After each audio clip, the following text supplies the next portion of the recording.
श्री राम जी का विवाह और राज्याभिषेक दोनों ही शुभ मुहूर्त देखकर शास्त्रों के अनुसार विधि पूर्वक संपन्न किए गए थे। फिर भी न तो उनका वैवाहिक जीवन सुखद रहा और न ही राज्याभिषेक पूर्ण हो सका। विवाह के तुरंत बाद उन्हें वनवास मिला और राज्याभिषेक के दिन ही उन्हें राजमहल की जगह वन की ओर प्रस्थान करना पड़ा। यह सब विधि का विधान था। जब इस दुखद परिस्थिति का कारण पूछा गया तो महर्षि वशिष्ठ जी ने कहा, सुनहु भरत, भावी प्रबल बिलखी कहे मुनिनाथ, हानि लाभ जीवन मरण यश अपयश विधि हाथ। हे भरत, भावी बहुत बलवान होता है, हानि लाभ जीवन मरण यश अपयश सभी विधाता के हाथ में है। मनुष्य चाहकर भी भाग्य को नहीं बदल सकता। श्री राम जो धर्म के मूर्तिमान स्वरूप हैं, जिनके जीवन का प्रत्येक क्षण मर्यादा और सत्य की मिसाल है, वे भी अपने भाग्य को नहीं टाल सके।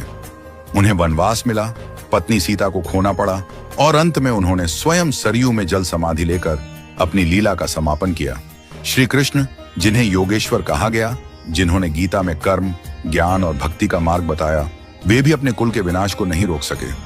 उनके यादव वंश में आपसी कलह से एक दूसरे का संहार हुआ। महादेव शिव, जो महामृत्युंजय के अधिष्ठाता हैं, वे भी अपनी प्रिया सती की मृत्यु को नहीं रोक सके। त्रिकालदर्शी होकर भी वे विधि के विधान को नहीं बदल सके।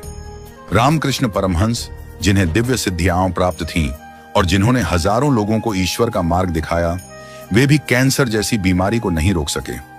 उन्होंने कहा था, यह शरीर नश्वर है, आत्मा ही अमर है।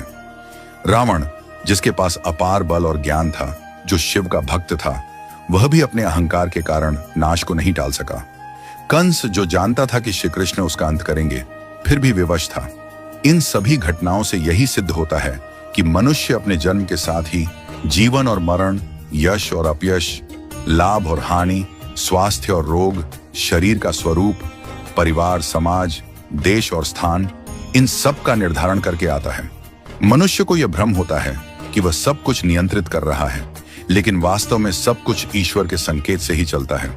इसीलिए साधक को चाहिए कि वह मन, वचन और कर्म से सहज, सरल और सदाचारी बना रहे, सदैव प्रभु का स्मरण करता रहे और अपने कर्तव्यों को श्रद्धा और निष्ठा से निभाए। मुहूर्त न जन्म के लिए तय होता है, न मृत्यु के लिए।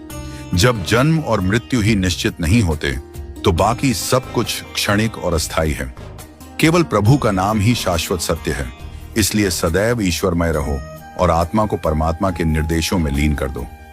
यही सच्चा जीवन है। नियति को स्वीकार करना और प्रभु में समर्पित रहना। हमेशा अपना कर्म करो और बाकी सब कुछ प्रभु के ऊपर छोड़ दो। वही सब करने वाले हैं हम और आप।